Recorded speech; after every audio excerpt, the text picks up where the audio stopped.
Here's what men don't understand about equality. You think equality means splitting the bill.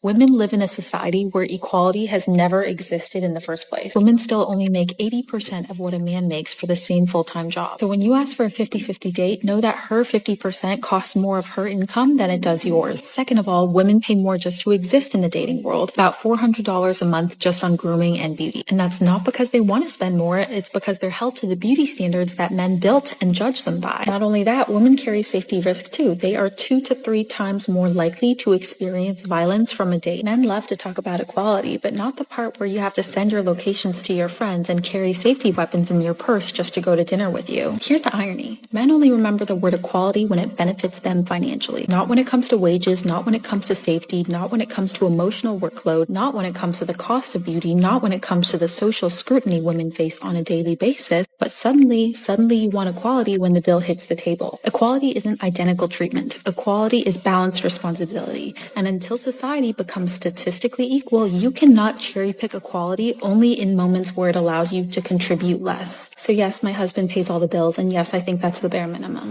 There is something deeply poetic about a billionaire Nepo baby using her platform to convince her audience of mostly working class women that working class men who make a median wage of $70,000 a year in the United States should foot the entire bill of the relationship. There are 4 reasons why Becca Bloom is wrong, and the first is that Becca doesn't care about equity or equality. The only E Becca cares about is entitlement. The math simply doesn't math. Let me grant to Becca for a second that for every dollar a man makes in the United States, a woman makes 80 cents. This would not justify a 100-0 split skewed towards the man.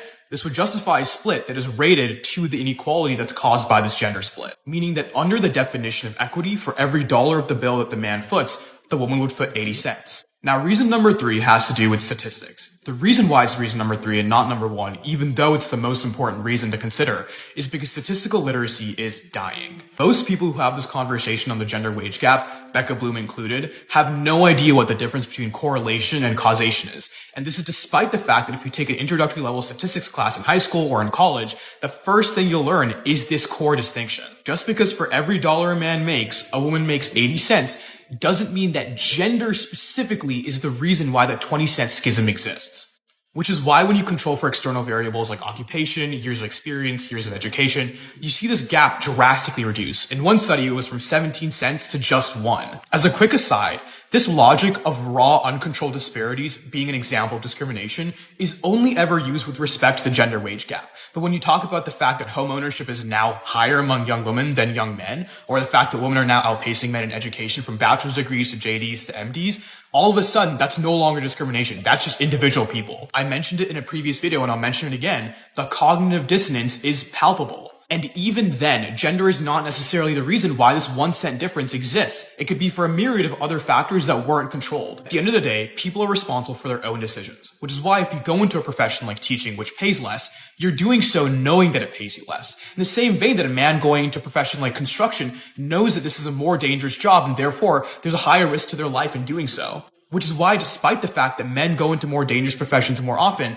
you don't hear myself or other men scream from the rooftops that this is some magical reason for us to be compensated more in relationships. Which brings me to point number 4. Becca's entire argument relies on this false premise that individual people in relationships are responsible for remediating issues that exist at systemic and societal levels. A relationship is not a personal affirmative action plan. It's a partnership.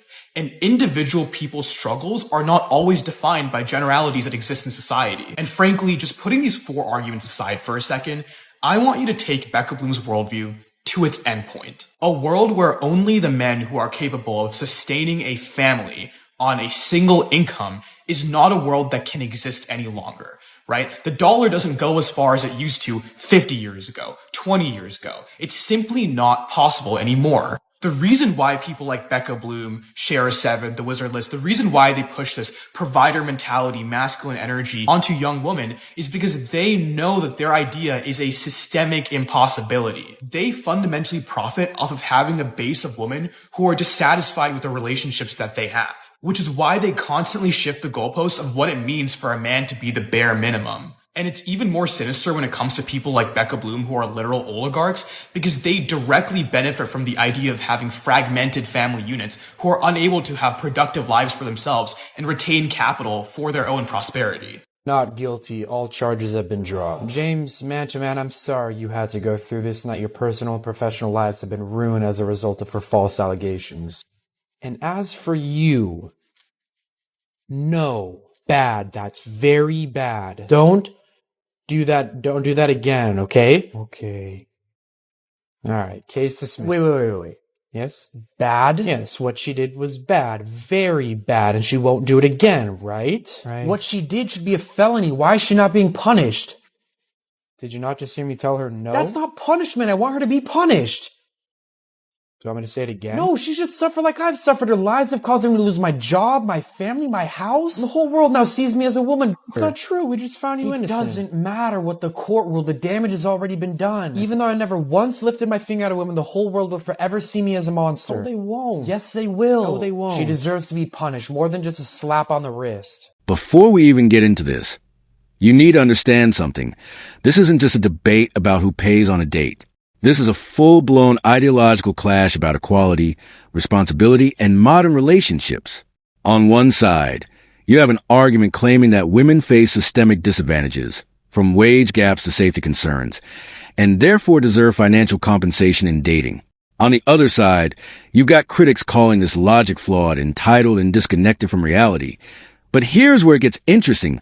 What starts as a conversation about splitting the bill slowly spirals into something much bigger. Accusations of hypocrisy, misuse of statistics, and even deeper questions about what relationships are supposed to be in today's world. And trust me, by the time we reach the courtroom segment later in this video, where false allegations, reputational damage, and justice itself are on the line, you're going to see just how dangerous some of these ideas can become when taken to the extreme, so stick around. Because this isn't just about opinions, it's about consequences. And by the end, you're going to have to decide for yourself. Is this about fairness or something else entirely? It's like job hopping. You know, you start off with a job that's 40,000, you job hop to a job that's 80,000, you job hop to a job that's 200,000, right? Because what? You're gaining experience, knowledge, and learning how to move on. When you say, oh no, he cheated on me for the 85th time, but I think I should, you're wasting your time. You're wasting your time between. So apparently, if one of my friends comes up to me and says I cheated on my man, I'm gonna be like, what happened? Like, I'm gonna want to know the tea. I'm gonna be like, is everything okay? Like, what happened? Like, I'm gonna come to her, as a friend, like, what happened? But after, I'm gonna just be like, girl, you know you was dead wrong for that. And she's gonna be like, yeah. And I'm gonna be like, yeah. Anyway, you wanna go to Cheesecake Factory? Like, and I could never settle in life because I watch my mom get treated like a princess 24/7. I watch her get her every Saturday cake and champagne delivered to her bed. I watch her get her flowers every week. I watch her never have to cook. I watch her go on weekly date nights. Why would I ever settle? Why? If you're not willing to take a burden off of my shoulder, what are you in my life for? A man that doesn't lighten up my load can never be my man. Life is already a lot as it is. I gotta pay bills every month, take care of my mom, almost turning 30. It's just so much going on. So as a man, if you're not willing to take a burden off of my shoulder, what are you in my life for? I just don't see how women settle for men that are not adding anything to them. Because as a woman, you are so powerful, you are so creative, you're influential, you are literally the only being of your kind. You are a woman and a man mixed together. So you're telling me that all of that beautiful divine energy, you're wasting it on somebody who can't even pay your bills? Who's asking you what you bring to the table? I just want us in 2025 and moving forward as women to start being selfish with our energy. I want a woman that's gonna be with me when the times are tough. I will leave you. I'll leave you. I will. Literally, the minute it feels tough, I'm leaving. And you know why? You know why? Because that same man that's saying it, you know why he's going to leave you? Because you're going to gain weight after birthing his baby. Or maybe you're going to be diagnosed with some type of illness that he finds is crippling for him to care for you. Gotta pay me to even leave my house, okay? I'm not leaving my house without a cash app, a Zelle, Venmo. I accept all forms, okay? Before I even waste my $60 foundation, cash app. Before I even put on my outfits, my dress, my heels, Zelle. Before I even turn my doorknob to walk out of the door, Venmo. Gotta pay me. I'm not cooking, I'm not cleaning, I'm not sucking, I'm not washing clothes and folding drawers and putting them in drawers. I'm not doing none of that unless he buys me my house in the hills overlooking the ocean in Malibu. Right here, the argument takes a sharp turn, and this is where things start getting emotionally charged. The claim being made isn't just about money anymore. It's about selective equality. The idea is that some people only invoke equality when it benefits them financially, while ignoring in areas like safety, emotional labor, or societal expectations. Now, whether you agree or disagree, this framing is powerful because it reframes the debate from math to morality. It's no longer who pays what, it's who carries more burden overall. But here's the key question you should be asking yourself. Can broad societal issues really be applied directly to individual relationships? Or does that create a mismatch between ideology and reality?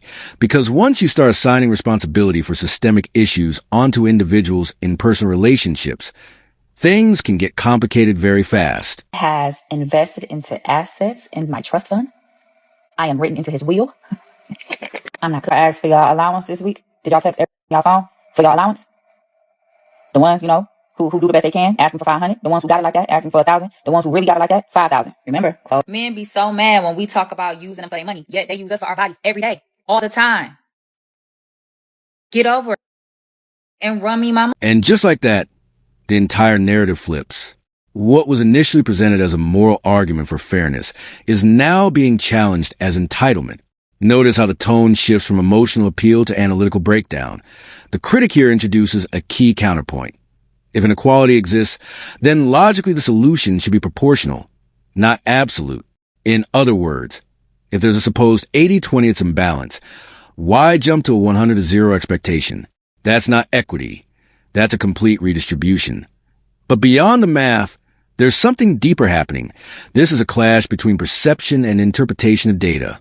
One side uses statistics to justify lived experiences, while the other questions whether those statistics actually prove what people think they do. And this is where things start getting dangerous, because when people misunderstand data, they often build entire belief systems on shaky foundations. On this app talking about, so we are the men who like ugly girls. Baby, the men are the ugly girls. What are you talking about? I would never get. If a man say something to you like, well, what you gonna do for me? What do I get? Tell him to go find him a man. Look. Bro, as a male nurse, bro, working in the healthcare field, bro, I promise you, that you see is crazy. The amount of people that's sleeping with each other here is ridiculous. Everybody here is sleeping with each other. Everybody, right? And you know what the worst part is? Half these people are married. The married men and female on go. Everybody. Married people sleeping with the married people sleeping with the patients, married people sleeping with the single people. Everybody's doing it, bro. And it's weird to me. But the worst part is the married people actually has a whole community about it. This is the thing. They know about each other. They talk about it. And they still want to go. And I'm like, bro, I actually just heard this girl support her, like, friend. Like, oh, there's nothing wrong with sleeping with that girl, her husband, because, you know what I'm saying, as long as he take care of you and your responsibility, that ain't your problem. You know what I'm saying? I'm like, now how would you feel if that was you? And I'm like, bro, females are savages. And I'm like, they really don't give a. Now, as niggas, you know what I'm saying, y'all cheat, y'all dirty, that's nasty. These girls already knew that. But it's weird to see, like, girls actually partaking in, and it's like, if you look, like, girls really do support some stuff, and they just don't talk about it. They just keep everything on the hush-hush. So, what's your sign? So I'm looking for someone who's also financially stable and not has to work a 9 to 5 every day to live their life. You have to have at least 3 cars under your name. Your second car has to have 8 seats because I have 3 kids. So I want them to be comfortable whenever we go with you on a trip or something. You want me to come with you? I'm going to bring my kids, and you need to have enough space for my kids. So This part right here is critical, because now we're stepping into the world of statistics and interpretation, and this is where most online debates completely fall apart. The distinction between correlation and causation might sound boring, but it's actually one of the most important concepts in any argument involving data. Just because 2 things happen at the same time doesn't mean one causes the other. And yet, people constantly blur that line to support their narratives. Now here's a real question. When you remove variables like career choice, experience, and education, and the gap shrinks dramatically, what does that actually tell us? Does it mean discrimination disappears? Or does it mean the original claim was oversimplified to begin with?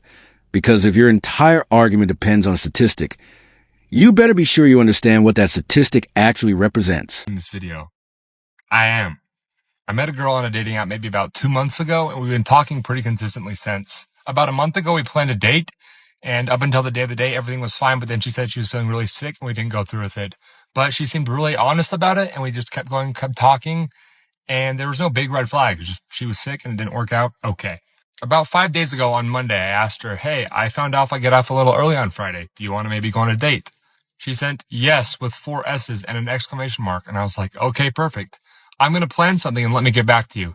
She sends me a snap video in return like, awesome. This sounds great. Perfect. Like, very real conversation with this person. It's not just like some stranger on the internet. All the girls who are hating on me for my coffee date video, you're going to love me for this one. I got a reservation at one of my favorite restaurants in Salt Lake City, a pub and grill. It is amazing. I was really excited to take her.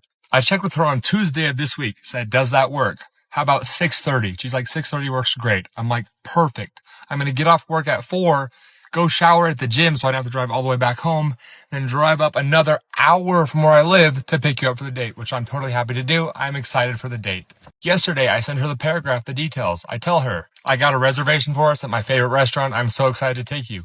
I'm going to drive up to your house, and I'll be there at 6:30 to pick you up. Told her, wear whatever you want, but maybe dress a little warm because it's going to be a little cold outside. And finally, I told her, after dinner, if we have time, let's go play mini golf. I didn't want to make it as a for sure thing because I don't know how long it's going to take. She does not live very close to the restaurant or close to me. After communicating with this girl for over 2 months and planning a date, I got work off early for this, okay? I planned it. We've been talking. It wasn't like any red flags or anything weird. I sent her the plan for the date and just radio silence. Nothing. And so I'm like, okay, you know what? This is yesterday around 3 p.m. So I'm just waiting. I'm waiting. I'm being patient till I said around 8 o'clock. Does that work? Nothing. And finally, I'm like, you know what? Maybe she's working late. I'm going to wait till midnight. I sent her a text at midnight and I was like, look, I would love to go with you. Please let me know before work tomorrow if you can go or not. So I know to pack my stuff and I know how to schedule my whole day. Nothing. Absolutely nothing. I wake up the next morning. At this point, I reached out to her on Snapchat. I said, hey, I don't know if you can see my messages. Please let me know if you can do this. The worst part of it all is that she was active on Snapchat. I can see she was active on Snapchat. I mean, not to be a spy, but her Snap score was shooting up. And I'm sitting here like, what is going on right now? Finally, this morning, I just sent a voice message. I was like, look, go, don't go. I just need you to let me know. And at this point, it would have been really nice of you to let me know earlier in the week. We've been playing this date all week. You've been very cooperative and excited, and I have been too. At the very least, I don't even care if you ghost me. Ghost me before this. Let me know that you can't go on the date. Do not waste my time. And then just silently bail. And I said, seriously, this is not cool of you. Why couldn't you at least let me know? I get back 20 minutes later, and she unadded me. No explanation. And that's the last I've heard from her. That was earlier this morning. So you're talking to someone on a dating app or online. They're real people. They're very real people. I'm real. And I was very excited. I am so fed up with the current date. Now we've reached one of the most important philosophical points in this entire discussion.